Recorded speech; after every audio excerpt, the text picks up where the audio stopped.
طلع البدر علينا من ثنيات الوداع وجب الشكر علينا ما دعا لله داعي أيها المبعوث فينا جئت بالأمر المطاع.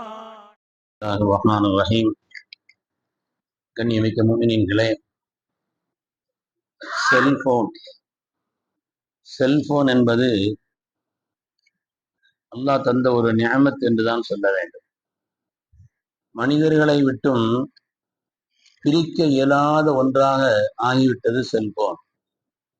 ஆண்கள், பெண்கள், சிறியவர்கள், பெரியவர்கள், வியாபாரிகள், விவசாயிகள், சாதாரணமானவர்கள், வசதி படைத்தவர்கள், யாரை விட்டும் பிரிக்க இயலாத அளவிற்குண்டான ஒரு கை என்று கூட சொல்லலாம். அந்த அளவிற்கு உலகத்தில் ஆகிவிட்ட ஒரு செல்போன். சில பேர்கிட்ட 1க்கு 2 வச்சிருக்கிறாங்க. 1 காணா போச்சுன்னா அது எங்க இருக்குன்னு தேடுறதுக்கு, இதை அடிச்சு தேடுறதுக்காக. அப்படி செல்போனுடைய ஒரு ஆதிக்கம் மனிதர்களிடத்தில் கூடிவிட்ட இந்த காலம், மனிதனுடைய அறிவால் பெற்ற பயன்பாடுகளிலே இந்த செல்போனும் ஒன்று. 1979 ஜப்பானில் தான் முதலாக செல்போன் கண்டுபிடிக்கப்பட்டது. ஆனால் இது பிரம்மாண்டமான ஆதிக்கமாகி 79 கண்டுபிடிக்கப்பட்டாலும் 80 மக்களுடைய பொது உபயோகத்திற்கு வந்துவிட்டது. கண்டுபிடிக்கப்பட்டு இவ்வளவு சீக்கிரம் மக்களுடைய பொது உபயோகத்திற்கு வந்த ஒன்றாக இந்த செல்போன் இருக்கிறது. இதிலே பல 100 நலவுகள் இருக்கிறது, இல்லை என்று சொல்லவில்லை. செல்போன்களினாலே பல 100 நலவுகள். இன்னும் சொல்ல போனால் அதற்கு உள்ள இருக்கக்கூடிய பயன்படுத்தப்படாத எத்தனையோ ஆப்புகள், செல்போன் வச்சிருக்கிறவங்களுக்கே கூட அதற்கு உள்ள இருக்கக்கூடிய எத்தனையோ ஆப்புகளை பயன்படுத்த தெரியல, பயன்படுத்தல. அந்த அளவிற்கு அதனால் உள்ள பயன்பாடுகள் என்பது அதிகமாக இருக்கிறது. தொலைத்தொடர்பு, தகவல் பரிமாற்றம், கம்யூனிகேஷனுங்கிறாங்க. தொலைத்தொடர்பு என்பது எங்கோ ஒரு நாட்டில் இருக்கக்கூடியவர்களிடத்தில் அடுத்த நொடியிலே தொடர்பு கொள்ளக்கூடிய ஒரு மகத்தான ஒரு வலிமை மிக்க சாதனமாக அமைந்திருக்கிறது. பாதைகளுடைய வழிகாட்டியாக இருக்கிறது. கூகுள் போட்டாச்சுன்னு சொன்னா சில நேரங்கள்ல ஏதாவது தவறுகள் இருந்தாலும் கூட கூகுள் உஸ்தாதை வச்சுதான் இன்னைக்கு நிறைய பேர் பாதையினுடைய பயணங்களே ஆக்கிக் கொள்கிறார்கள். அதனால பாதைகளுக்கு அது பயன்படுகிறது. அதே போல வியாபார நடைமுறைகளுக்கு அது காரணமாக இருக்கிறது. எத்தனையோ உலகத்தில் உள்ள பெரிய பெரிய பெரிய வியாபாரங்களுக்கு அது காரணமாக இருக்கிறது. மருத்துவம் முதல் வரலாறுகள் வரை, செய்திகள் வரை எல்லாவற்றையும் தெரிந்து கொள்வதற்குண்டான ஒரு மிக உபயோகமான ஒன்றாகவும் செல்போன் இருக்கிறது என்பதில் சந்தேகம் இல்லை. அதே நேரத்தில் தொல்லையாகவும் தீமையாகவும் இருக்கிறது.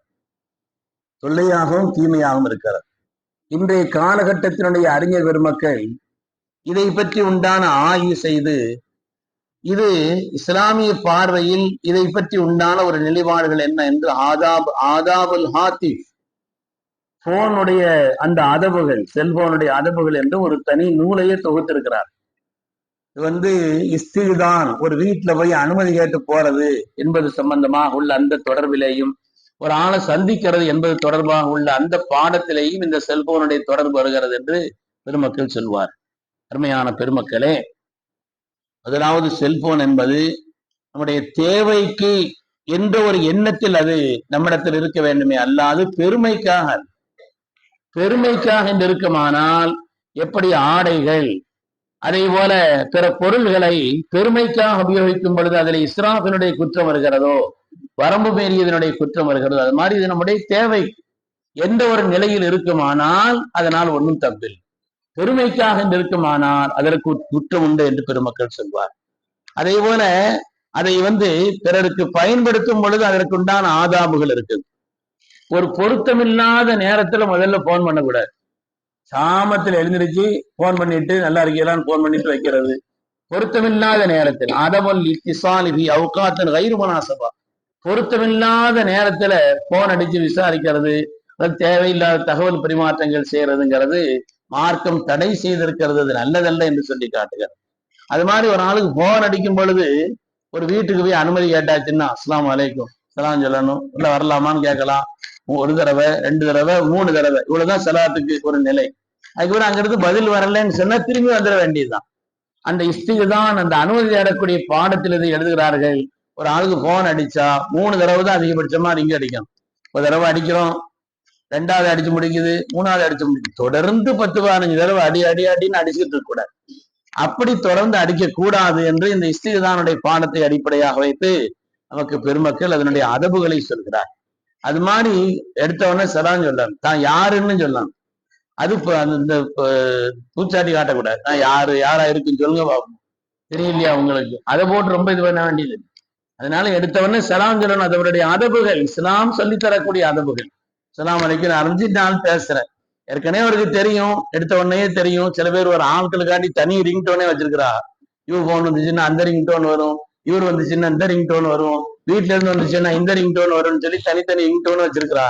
அப்படின்னு அவர்கிட்ட போய் யாருன்னு கேட்க வேண்டியதில்லை. சலாம் அலைக்கும் சொல்லிட்டு விஷயத்த ஆரம்பிச்சிட வேண்டியது. அதனால அதனுடைய அதபுகளில் ஒன்றாக நாம் சாதாரண நினைக்கிறோம், இதை கொண்டு சவாப் இருக்கிறது, பாவம் இருக்கிறது. அதனால சலாம் சொல்லி தன்னை அறிமுகப்படுத்தி கொண்டு அந்த காரியத்தை செய்ய வேண்டும். அது மாதிரி தேவையில்லாத விஷயங்களையும் தேவையின்றியும் போன் பண்ணக்கூடாது. ஒண்ணுமே இல்லை, சும்மா உட்கார்ந்து கையில செல்போன் இருக்கிறதுக்கான ஒரு போன் அடிச்சு பேசிட்டு இருக்கிறது.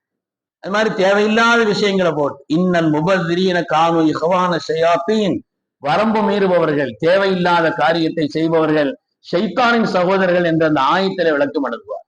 அதனால தேவையில்லாத விஷயங்களையும் தேவையில்லாதவைகளுக்காக வேண்டியும் போன் பண்றது.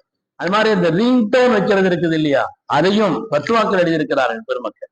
ரிங்டோன் வைக்கிறதும் கூட சாதாரணமா உபயோகத்துக்குள்ள ஒரு ரிங்டோன் அவ்வளவுதான் இருக்கணுமே, அல்லாது ஆயத்துகளையோ ஹதீஸுகளையோ இது மாதிரி சினிமா பாடல்களையோ தேவையில்லாத, தொழுகையில் நிக்கிறோம், ஒரு ஆள் செல்போன் ஆஃப் பண்ண மறந்துட்டாரு, அது சைலண்ட் வைக்க மறந்துட்டாரு, திடீர்னு ஒரு போன் வருதுன்னு வைங்க, ஒரு பாட்டு வந்துச்சுன்னா எப்படி இருக்கும்? மொத்த பார்வையும் அவரை பார்க்காதா? செல்போன் அடித்தாலே பார்ப்போம்.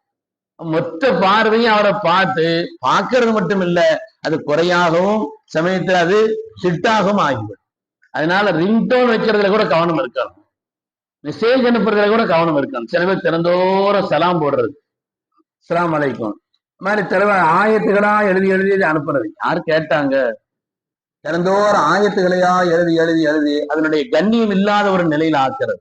ஹதீஸுடைய தேவை இருந்தால் கேட்டால் அது சம்பந்தப்பட்ட பரிமாற்றங்கள் இருக்க வேண்டுமே, அல்லாது தேவையில்லாது அதனுடைய கண்ணியத்தை குறைக்கக்கூடிய அளவிற்கு உண்டான அந்த செய்திகளை பரிமாற்றத்தையும் குறைக்க வேண்டும் என்று எழுதுகிறார். அது மாதிரி அது நல்ல காரியத்துக்காக மாத்திரம் பயன்படுத்தணும். தேவையில்லாத எத்தனை விஷயங்கள் இருக்குதுன்னு சொன்னாலும் கூட நல்ல காரியத்துக்காக வேண்டி மாத்திரம் பயன்படுத்தணும். பாவங்களில், தவறான செயல்களில், வீணான காரியங்களில், நம்முடைய நேரங்களை பாழாக்கக்கூடிய விதத்திலையும், அது மாதிரி பாவங்களை குற்றங்களை தேடித்தரக்கூடிய அதுக்கும் பயன்படுத்தலாம்.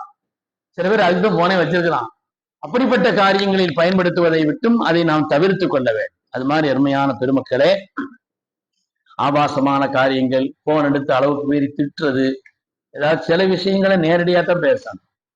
சில ரகசிய பரிமாற்றங்கள் இருக்கும், அது மாதிரி சில விஷயங்கள். ஏன்னா 3வது ஆளும் அதுல வெளியில வந்துச்சுனாலே, போன்ல பேச ஆரம்பிச்சாலே பதிவுகளுக்கும் அது மற்றவர்களுக்கு கேட்பதற்கு உண்டான ஒரு வாய்ப்பு இருக்குதுங்கிற காரணத்தினால தேவையான விஷயங்களை தான் பேசணும். பிடிக்காத அட்டை போட்டு திட்டி தீக்கிறது போன்ல. அது மாதிரி தேவையில்லாத விஷயங்கள் அளவுக்கு அதிகமா பேசுறதையும் தவிர்க்கணும் என்று சொல்கிறார். அது மாதிரி ஒரு விஷயத்தை ஃபார்வர்ட் பண்றதா இருந்தா அதை உறுதிப்படுத்திட்டு தான் ஃபார்வர்ட் பண்ணணும். அந்த செய்தி உண்மைதானா, அது அனுப்புறது பொருத்தம் தானா? சில பேருக்கு வந்த உடனேயே ஆல் ஃபார்வர்ட் மொத்தமா கொடுத்துறது. அது எதுக்கு போகுது, யாருக்கு போகுது, செய்தி உண்மைதானா இல்லையா? குற்றம். கஃபா பில் மர்இ கதிபன் அன் யுஹத்திஸ அன் யுஹத்திஸ பிகுல்லி மா சமிஅ. ஒரு மனிதன் பொய்யன் என்பதற்குண்டான அடையாளம் கேட்டதே எல்லாம் சொல்வான். நாங்க சொல்லாஸ் அவன் கேள்விப்பட்டதே எல்லாம் சொல்லுவான். தேவையா தேவையில்லையா அந்த செய்தியை படிச்சு கூட சில பேர் பாக்குறது இல்லை, அப்படி ஃபார்வர்ட் பண்ணி விட்டாரு. அதனால ஃபார்வர்ட் பண்றதா இருந்தால் அந்த செய்தியை உறுதிப்படுத்தி கொண்டுதான் பரிமாற்றம் செய்ய வேண்டும் என்று பெருமக்கள் எழுதுவார். அது மாதிரி ஒரு போன் அடிக்கிறோம், வேற ஏதோ ஒரு போன் கனெக்ஷன் ஆயிடுது, ஒட்டு கேட்கறது தவிர்க்கிறோம். ஆர்க்கத்து கியாமத்தினுடைய நாளையில காதல ஈயம் காய்ச்சி ஊத்தப்படும் என்று வருகிறார். தேவையில்லாத ஒட்டு கேட்பது என்றால் வேற ஏதாவது ஒரு கனெக்ஷன் அதுல வந்துட்டாலும் சரி, அல்லது வேற ஆட்கள் யாராவது ரகசியமா பேசிக்கிட்டு இருக்கும்போது சரி, அதை போய் ஒட்டு கேட்கறது, அப்படிப்பட்ட ஒரு நிலையிலிருந்தும் தவிர்த்து கொள்ள வேண்டும் என்று நிறைய அதை பற்றி எழுதி காட்டுகிறார். அருமையான பெருமக்களே, மார்க்கம் எல்லா காரியங்களுக்கும் வழிகாட்டி இருக்கிறது. நவீனம் வழங்கி உள்ள இந்த சாதனத்தையும் கூட பயனுள்ள வழிகளில் நாம் பயன்படுத்தினால் அதை கொண்டு நமக்கு சவாபு கிடைக்கப்பெறுகிறது என்பதிலேயும் சந்தேகம் இல்லை. அல்லாஹு தாலா அவனுடைய பொருத்தத்தை நம்முடைய ஒவ்வொரு சொற்கள், செயல்கள், எண்ணங்கள், அணுகுமுறைகள் ஒவ்வொன்றிலேயும் அல்லாஹு தாலா தன்னுடைய பொருத்தத்தை நமக்கு தந்தரல் புரிவானாக. தேவையில்லாத எல்லா விதமான காரியங்கள், வீணான காரியங்களிலிருந்தும் அல்லாஹ் நம்மை பாதுகாத்தருள்வானாக. ஆமீன் ஆமீன் யா ரப்பல் ஆலமீன். வாஹிரு தஅவானா அனில் ஹம்துலில்லாஹி ரப்பில் ஆலமீன். சுப்ஹானல்லாஹி வபிஹம்திஹி சுப்ஹானல்லாஹி வபிஹம்திஹி